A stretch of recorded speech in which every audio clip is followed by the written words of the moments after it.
Meaning of handball. Handball.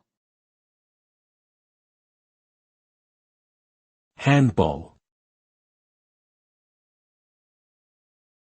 Handball. Handball.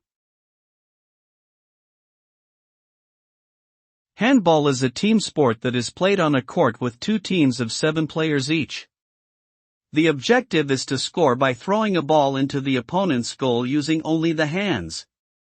Players must dribble or pass the ball every 3 steps while avoiding contact with defenders.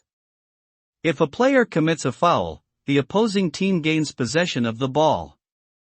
Handball requires quick thinking, agility, and teamwork. It is a popular sport in Europe, particularly in countries such as Germany, Denmark, and Sweden.